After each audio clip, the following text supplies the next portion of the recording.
You should be grateful I even married you. You don't bring anything to this table." That was the last thing my husband said to me before he walked out the door with his coworker. Not a goodbye to our daughter, not a single look back. Just that, like he was doing me a favor by leaving. I stood in our kitchen holding a dish towel, listening to his car pull out of the driveway, and I thought, he has no idea.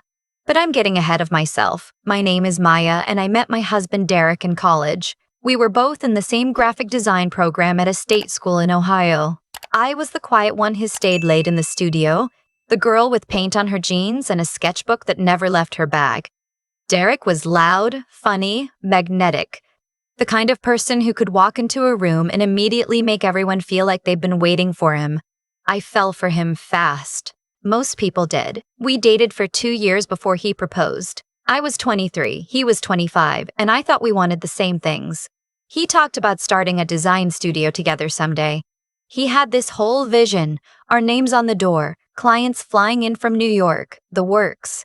I believed every word of it. I still have a napkin somewhere with his sketches of what the logo would look like. We got married the summer after graduation. Small ceremony. Backyard of his parents' house, fairy lights in the oak trees. I wore a dress I made alterations to myself because we couldn't afford much. I thought it was romantic at the time. The first year was hard, the way all first years are. We were both job hunting, splitting a one-bedroom apartment, eating a lot of pasta. Derek landed a position at a mid-size marketing firm pretty quickly. I picked up freelance work, mostly small businesses needing logos, the occasional wedding invitation suite. It wasn't glamorous, but it was mine. When our daughter Lily was born, we made a decision together. Or at least, I thought it was together.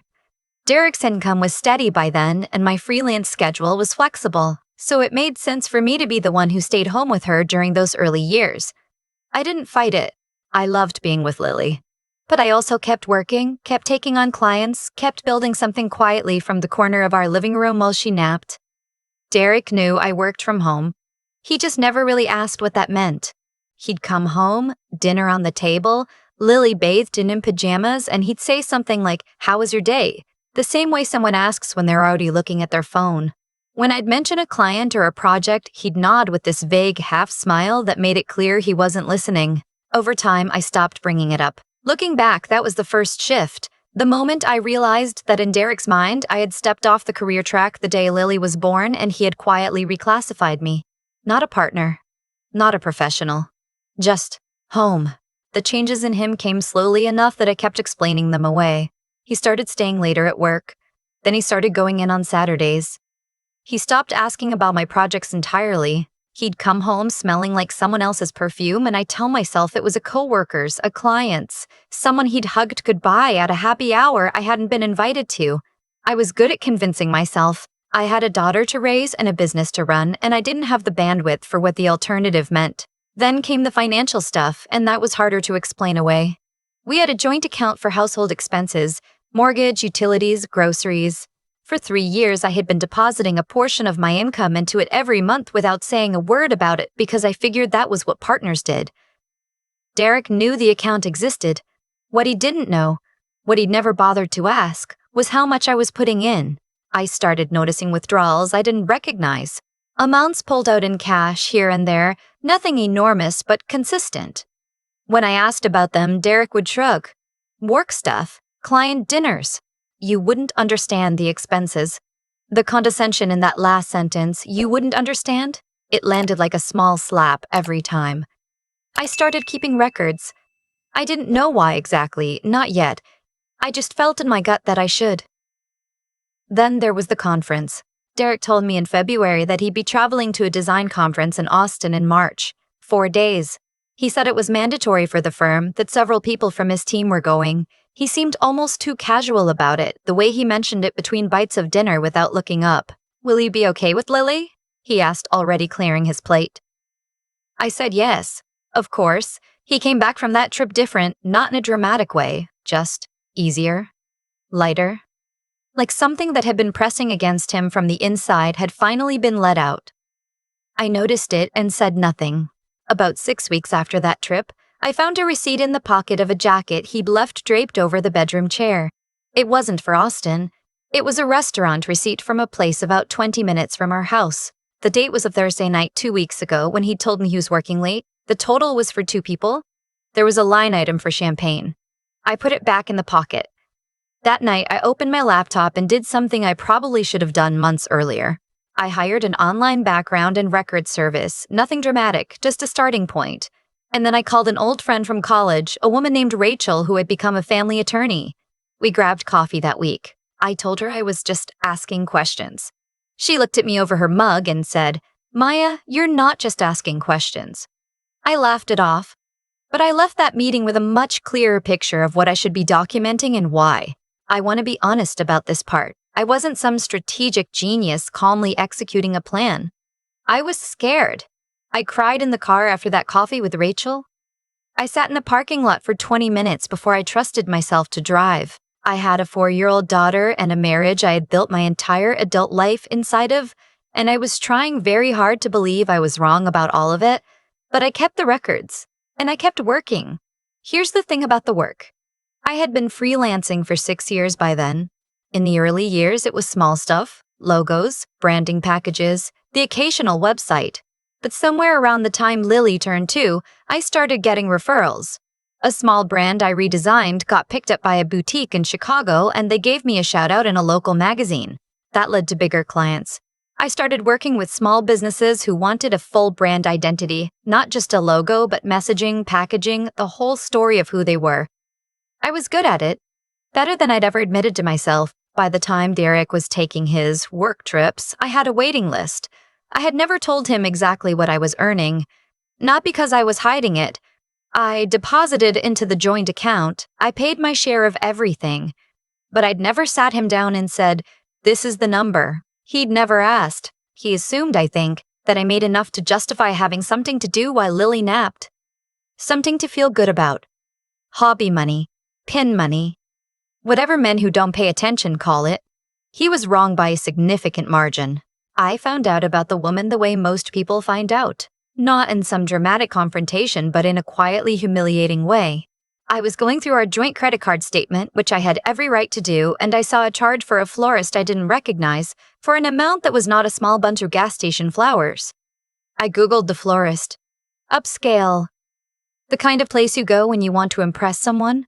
He hadn't brought flowers home in over a year. I called Rachel the next morning. I'm not going to walk through every detail of the next few weeks because honestly, some of it I still don't like to think about.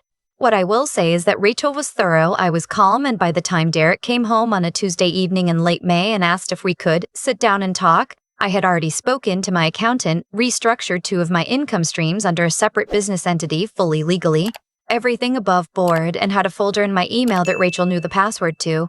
He sat down across from me at the kitchen table. Lily was at my mother's for the night, which I had arranged specifically because I had a feeling this was coming and I didn't want her to hear it. He didn't even warm up to it. He just said, "I think we both know this hasn't been working for a long time. I think we should separate."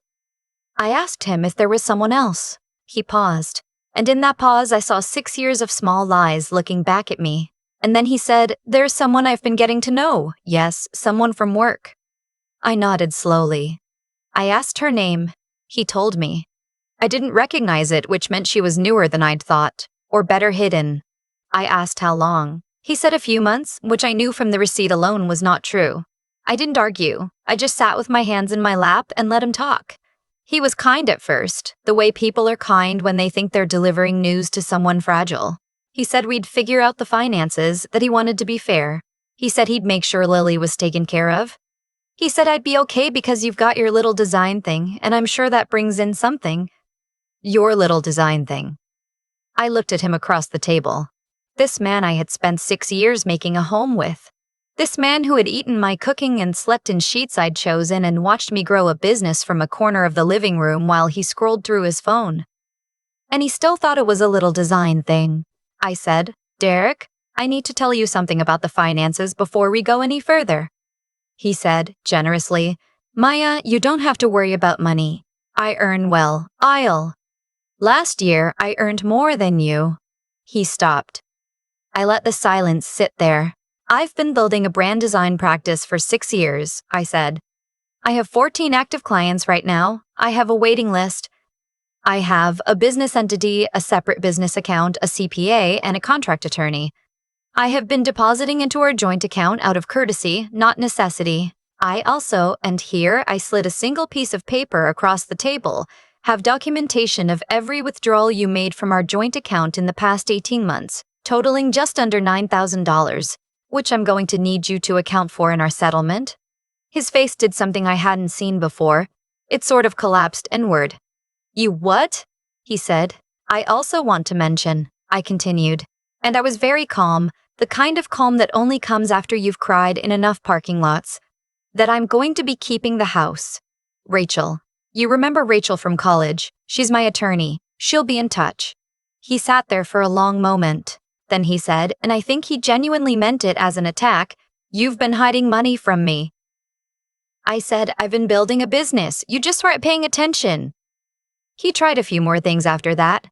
He said I was being vindictive. He said I had always made him feel like nothing in this marriage. He said, and this is the part I still think about sometimes, I earn more than you. I always have. You never would have survived without my income.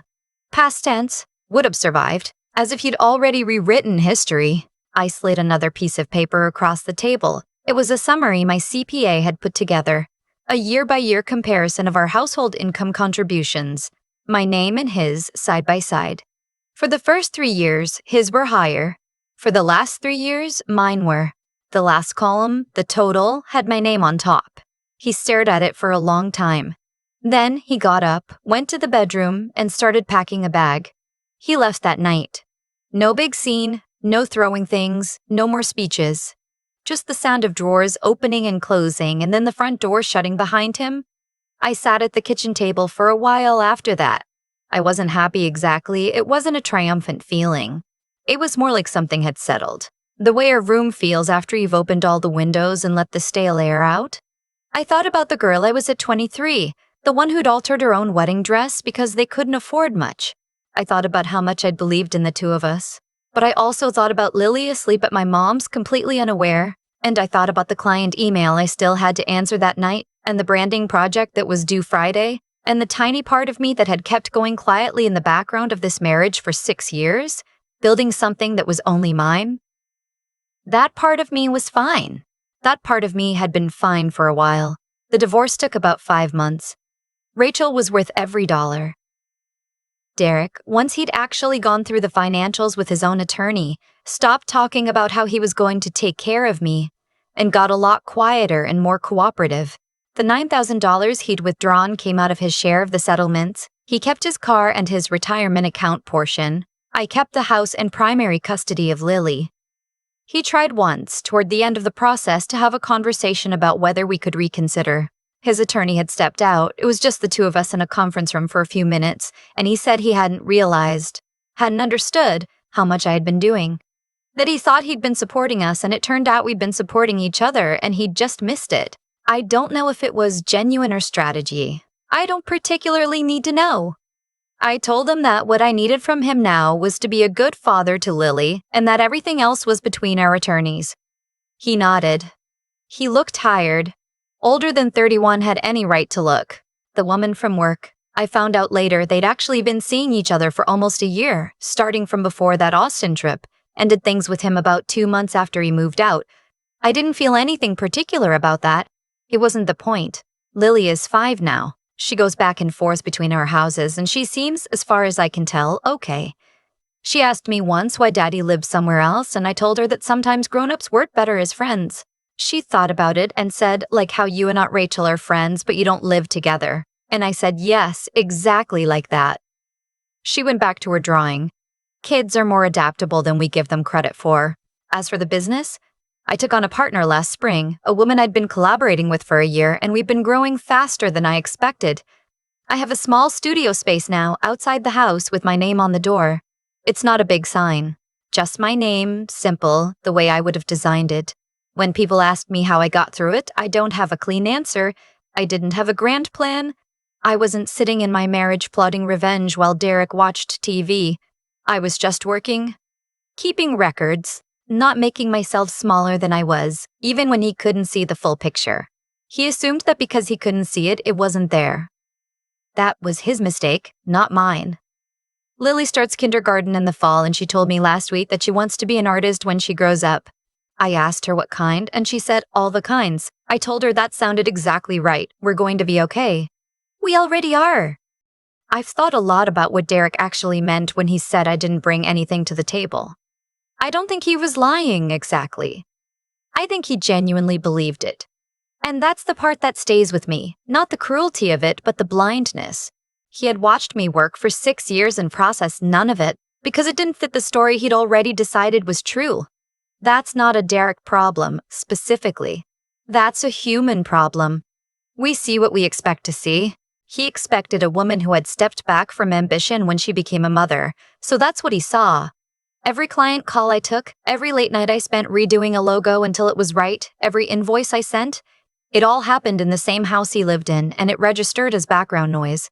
I let it register that way. I didn't fight to be seen because I was too busy doing the actual work. I used to feel guilty about that. Like maybe if I'd been louder, if I'd made him sit down and look at the numbers earlier, things would have gone differently. But I don't think that anymore. The work didn't need his attention to be real. Lily didn't need him to notice my income for me to be her mother. The business existed whether or not he understood it. I was never invisible. He was just not looking. What I learned from all of it, and this is the thing I want to say clearly, is that integrity is quiet. Not passive, not resigned, but quiet. I kept records not because I was planning to use them against him, but because keeping records is what honest people do. I kept working not to prove something, but because the work mattered to me. I called Rachel and asked questions not out of strategy, but because I was trying to understand my own situation clearly. Every one of those choices was small in the moment. None of them felt like power. They just felt like the right thing to do, and then, later, they added up to something I could stand on. Derek made his own choices too. Not the affair, well, yes, the affair, but I mean the choices before that.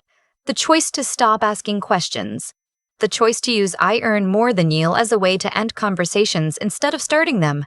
The choice to go to Austin and come back, changed and say nothing. Each of those was small too, and they added up to something he had to live with. I think about Lily watching all of this from the edges, the way kids do. She doesn't know the details and she doesn't need to. But she knows that her mom has a studio with her name on the door. She knows that I answer emails and take calls and occasionally stay up too late finishing something. She knows that work is something women do, not as a backup plan, not as a little hobby, but as a real thing that matters and builds and compounds over time. That's the thing I most want her to carry forward.